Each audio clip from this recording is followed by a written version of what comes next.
Hello good drama followers. इस episode की शुरुआत में यहाँ वह बच्चा दिखाया जाता है जो यून के पड़ोस में रहता है। वह सोच रहा था कि इंसान की किस्मत कोर्ट की तरफ से पहले से ही तय होती है। इंसान अपनी ज़िंदगी उसके मुताबिक जीते हैं और किस्मत के खिलाफ भी जाते हैं। इंसान की एक चीज़ ऐसी है जो उसे किस्मत बदलने को भी ताकत देती है और वह है उसकी हिम्मत। यहाँ दिखाया जाता है कि जब यून ने सोही पर तीर चलाया था तब इस बच्चे ने तीर का रुख बदल दिया, जिससे वह तीर यून के अपने दिल पर लग गया। यह बच्चा ही था जिसने यून को सोही से प्यार करवाया। इसी प्यार ने यून को इतनी हिम्मत दी कि उसने सोही के पास जाने के लिए अपने पंख भी जला दिए और किसी चीज़ की परवाह नहीं की। जिस दिन प्रिंस ने सोही से शादी कर ली थी तब सोही इसलिए खुश नहीं थी क्योंकि वह यून से प्यार करती थी, लेकिन प्रिंस ने ये शादी ज़बरदस्ती की। तब यून भी शादी में पहुंच गया था। उसे वहां देखकर सोही की आंखों में आंसू आ गए। प्रिंस यून के आने की वजह से उसे मरवाने का भी ऑर्डर दे सकता था, इसलिए सोही यून के आगे आकर प्रिंस से आंखों ही आंखों में रिक्वेस्ट करती रही कि इसे कुछ ना कहा जाए। मगर उन सब को मालूम नहीं था कि क्वीन के भेजे हुए लोग प्रिंस और सोही को मारने पहुंच गए थे। यून को पता चल गया था कि उन पर तिल चलने वाले हैं, इसलिए वह तेजी से आगे बढ़ा। इतने में उन लोगों ने उन सब पर तीर चलाने शुरू कर दिए। यून ने सोही को तीर लगने से बचाने के लिए खुद को इतने सारे तीर लगवा लिए जो देखकर वो बहुत घबरा गई। यून के गायब होने के बाद सोही ने उस बच्चे से रात को पूछा कि मैं यून से मिलने के लिए क्या करूं। सोही की यह बातें एक सिपाही ने भी सुन ली थी और उसने प्रिंस को यह सब कुछ बता दिया कि रानी सोही अभी भी यून से मिलने की कोशिश कर रही है। इधर सोही महल से भागकर उस बच्चे की बताई गई बात पर अमल करने जा रही थी, मगर प्रिंस ने आकर उसे रोक लिया और अपने साथ वापस ले गया। फिर उसने कहा कि अगर तुम मुझसे प्यार नहीं कर सकती तो फिर मेरी खातिर मेरे हाथों से मर जाओ। उसने सोही पर तलवार चलाई, लेकिन सोही ने अपने हाथों से उसे रोक कर कहा कि मैं आपकी खातिर नहीं, मैं सिर्फ यून की खातिर मरूंगी। सोही ने अपने हाथ जख्मी करवा लिए और प्रिंस का दिल भी टुकड़े टुकड़े हो गया। सोही वापस महल से भाग गई ताकि यून से मिल सके। प्रिंस ने अपने आदमियों को उनका पीछा करने भेज दिया। यह पता चला कि उस बच्चे ने सोही को बताया था कि यून से मिलने के लिए तुम्हें खुद को मारना होगा, तुम्हें उस पहाड़ से गिरकर यून की खातिर मरना होगा, तब तुम्हारा नया जन्म होगा और तुम्हारी किस्मत का लाल धागा उससे जुड़ जाएगा। यही बात करती सोही पहाड़ के किनारे पहुंच जाती है। वहां के सिपाही उसे पीछे आ जाने को बोलते हैं, मगर वह पीछे भागते हुए सोचती है कि मैं इस जगह दोबारा जन्म लूँगी और तुमसे मिलने की पूरी कोशिश करूँगी, बस तुम मुझे भूल मत जाना। यह सोचते ही वह पहाड़ से नीचे कूद जाती है। नीचे गिरते हुए वह यून को आखिरी बार याद करती है और अपनी जान गंवा देती है। अगली सुबह सैमसन ने यून को सोही की लाश दिखाकर कहा था कि जब तक तुम्हारे जले हुए पंख पूरी तरीके से ठीक नहीं हो जाते तुम यही तकलीफ सहते रहोगे। तुम जिस भी लड़की से प्यार करोगे वह मारी जाएगी। तब सोही की लाश के पास बैठकर यून बहुत रोया था। फिर उसने उसे एक जगह दफना दिया। वह बहुत दुखी हुआ करता था और रोज़ वहाँ के चक्कर लगाता। और एक दिन सोही की कब्र पर एक फूल खिल गया। फिर बहुत साल बीत गए और सोही का जन्म जू के नाम से हुआ। जू एक स्कूल गर्ल थी। इस जू पर एक भारी सा नेम प्लेट गिरने वाला था, लेकिन यून ने सही वक्त पर उसे कवर कर लिया, जिससे जू बच गई। जू उसे कहती है कि तुमसे अच्छी खुशबू आ रही है। यून को भी अपनेपन का एहसास होता है और याद करता है कि सोही भी यही कहा करती थी। यून के घर के बाहर उस टाइम बहुत सारी लड़कियां इकट्ठा होकर उन्हें कुछ ना कुछ देने की कोशिश करती थी, क्योंकि वो उन सब का क्रश था। जो भी उसे लाइक करती थी, इसलिए वो उन लड़कियों को भगाने के लिए वह झाड़ू लगाने लगी। उसने यून से दूर करके यून से बोली कि चलो आओ, तुमने तो मुझे वादा किया था ना, मुझे टेस्टी सा खाना खिलाओगे, चलो खाने चलते हैं। वो खुद ही उसे यह बोलकर वहाँ से ले गई। फिर उन दोनों में इस तरह नज़दीकियाँ बढ़ने लगी। और एक दिन जब जू ने यून को रात के टाइम मिलने बुलाया था तो यून वेट करता रह गया और वो नहीं आई। फिर उसे उसके घर जाकर पता चला कि उसके मॉम डैड पुलिस से रो रो कर कह रहे हैं कि हमारी बेटी को ढूंढ कर लाइए। यह सब देखकर यून भी बहुत रोया। सैमसन ने फिर से उसे आकर कहा कि मैंने तुमसे कहा था ना कि तुम किसी भी लड़की से मिल नहीं सकते, तुम भूल क्यों जाते हो। वो बोला कि मैं तो सिर्फ उससे मिलने गया था। सैमसन ने यून से बोला कि तुम सिर्फ इतना करो कि तुम कुछ भी मत करो, इसी में तुम्हारी भलाई है। उस समय यून बहुत रोया और सोच लिया कि अब वह किसी से प्यार नहीं करेगा। अब प्रेजेंट टाइम में जब रियू यून से कहती है कि मेरे एंजल तुम ही हो, मेरे ही पिछले जन्म वाला प्यार तुम हो, यून उसकी बात समझ नहीं पाता। कुछ देर में डॉक्टर आकर यून से उसका हाल पूछते तो कहती है कि मुझे लग रहा है कि जैसे मेरा दिमाग खराब हो गया है। यह सुनकर यून परेशान हो जाता है।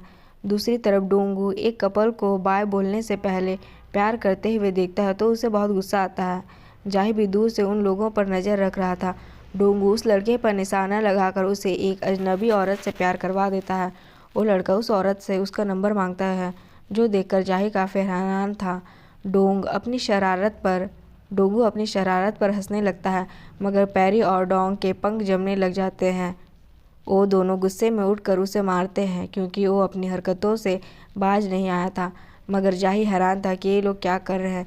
इधर यू डॉक्टर को बता रही होती कि मैंने एक सपना देखा जिसमें मुझे एक एंजल नज़र आया जिसके साथ मैंने बहुत टाइम बिताया, और आखिर में जब उसका चेहरा नज़र आया तो बिल्कुल यून जैसा लग रहा था। तो रियू की फ्रेंड बताती है कि हाँ, यह यून को लाइक करती है और काफ़ी देर से उसके पीछे भी लगी हुई है। डॉक्टर कहता है कि फिर तो बात समझ आती है, इंसान को उस चीज़ के सपने अक्सर आया करते हैं जो वह चाहता है। असली लाइफ में भी हो सकता है कि आपकी विशेष आपको अपने सपने में नज़र आती है। यह सुनकर वो कुछ समझ नहीं पाती, जबकि इधर जाही हॉस्पिटल आकर पुलिस ऑफिसर से रियू का पूछता है तो वो बताता है कि मिस रियू अपना चेकअप करवाने गई है। यह यून भी रियू के आने पर उसका हालचाल पूछता है तो रियू की फ्रेंड बोलती है कि इसे तुम्हारी इतनी यादें आती है कि अब यह तुम्हारे सपने भी देखने लगी है। यह बोलकर वो चली जाती है और रियू यून को एक स्माइल देती है।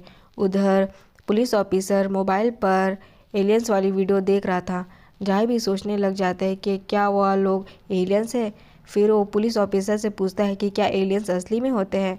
तो पुलिस ऑफिसर कहते हैं हाँ बिल्कुल, हमारे अलावा भी दुनिया में बहुत सारी क्रिएचर है। यह सुनकर जाही को शक होता है कि यून कहीं एलियंस तो नहीं। यून की चीज़ें ढूंढने लग जाता है। वो पुलिस ऑफिसर से पूछता है क्या यह सब यून का है। वो बोलता है कि नहीं, यह तो मेरा है।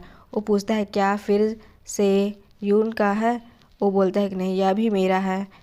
जाही गुस्से में कहते हैं कि यह सब कुछ तुम्हारा है तो यून का क्या है।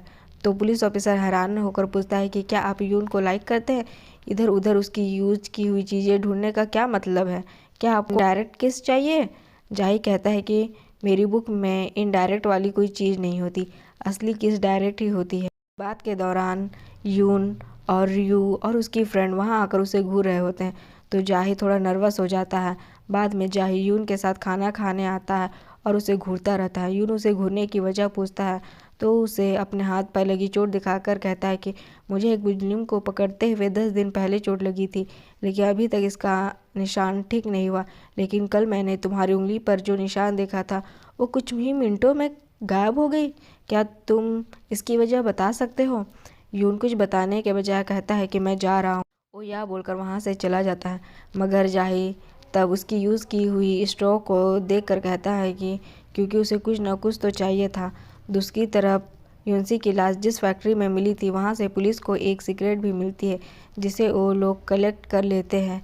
यहाँ जाही यून की स्ट्रोल आकर फॉरेंसिक वालों को देता है और उसे टेस्ट करने को कहता है। जाही सोचता है कि अब सच सामने आ जाएगा। फॉरेंसिक वाले यून की यूज़ की हुई चीज़ों का टेस्ट शुरू करने दे देते हैं। अगली सुबह डोंगू एक कैफ़े में बैठे लड़कियों की तरफ स्माइल करके दिखता है, मगर पहली लड़की उसे डरावना बोलती है और भाग जाती है। डोंग भी उसके पास बैठा था। वो लड़की की तरफ देखता है और उसे स्माइल पास करता है तो लड़की उठकर डोंग से पूछती है कि तुम मुझे देख क्यों रहे हो। तो कहता है कि तुम काफ़ी प्रिटी। इस पर वो हंसकर उससे उसका फ़ोन नंबर लेती है और उसे अपना फ़ोन नंबर लिख कर देती है। डोंग को देखकर काफ़ी इम्प्रेस हो जाता है। फिर वह दूसरी लड़की को स्माइल पास करने लगता है तो वह इससे बेहुदा बोलकर चली जाती है। डोंगू परेशान होकर उन लड़कियों की बातें नोट कर लेता है। इधर हॉस्पिटल में यून रियू के पास आकर पूछता है कि तुम क्या खाओगी। रियू भी उसे बताती है कि मुझे ताबूकी खाना है। तो यून उसे बोल कर जाता है कि हाँ, मैं तुम्हारे लिए लेके आ रहा हूँ। वहाँ पर रियू की कलीग्स होती है जो बोलती है कि आप बहुत लकी हैं। यून भी बहुत अट्रैक्टिव है जिसे देखकर लड़कियाँ फिसल जाती है। रियू भी याद करने लग जाती है। आने लग जाता है कि जब वह उस किलर से लड़ रही थी तो उसने उसका गला दबाया था और यून उसके गले को स्क्रैच किया था और रियू ने उसके गले को स्क्रैच किया था। यह देखकर डॉक्टर रियू से पूछती है कि क्या तुम्हें कुछ याद आया। दूसरी तरफ हिप्नोसिस वाले डॉक्टर रियू की हिप्नोसिस वाला सारा डॉक्यूमेंट पढ़ते हुए उसे जू वाले केस से मिला रहे होते हैं। रियू ने अपने हिप्नोसिस के दौरान कुछ ऐसी बातें बताई थी जो बिल्कुल जू से मिलती थी। वो ये पढ़कर समझ जाते हैं कि रियू और जू में कोई ना कोई कनेक्शन ज़रूर है। इनके ऑफिस में जो एम्प्लॉय होती है वो डरते हुए बाथरूम में आकर रोने लग जाती है। उसे याद आता है कि कल रात एक आदमी उसे डिसीज़ वाली नोटबुक देने आया था। फिर वह बोला कि इसमें लिखो कि तुमने किसी को डिसीज़ देकर बहुत गलत किया। अगर तुमने 24 घंटे में इसमें कुछ नहीं लिखा तो मैं तुम्हें मार दूंगा। यह याद करके वह बहुत डर जाती है और अपना मुंह धोने जा रही थी। फिर वह जब काम में जाने लगती तो उसका फ़ोन नीचे गिर जाता है, मगर म्यून उसे उसका फ़ोन उठाकर देता है। यह देखकर उसे याद आता है कि इसी तरह वह आदमी इसे लाल नोटबुक पकड़ा रहा था। वह डरते हुए फ़ोन पकड़ लेती और कांपने लग जाती है। बिल्डिंग के बाहर म्यून उस एम्प्लॉय का पीछा करते चल रहा होता है। पुलिस ऑफिसर उसे जाते हुए देख लेता है। यहाँ रियू की मंगवाई हुई डिश यून लाकर देता है, लेकिन उसे वो पसंद नहीं आती क्योंकि वह राइस से बनी होती है और वो वीट खाना चाहती थी। वो खुद भी उस फूड को टेस्ट करके कहता है कि मुझे तो ठीक लग रहा है, क्या तुम्हें पसंद नहीं आई। तो रियू कहती है कि मैं फ़िश केक खा लेती हूँ, इसका टेस्ट मुझे पसंद आया। इधर वो एम्प्लॉय रात में अकेली अपने घर जा रही होती है और उसे शक होता है कि कोई उसका पीछा कर रहा है। वह डरते डरते चल ही रही थी कि वो कातिल उस पर हमला कर देता है।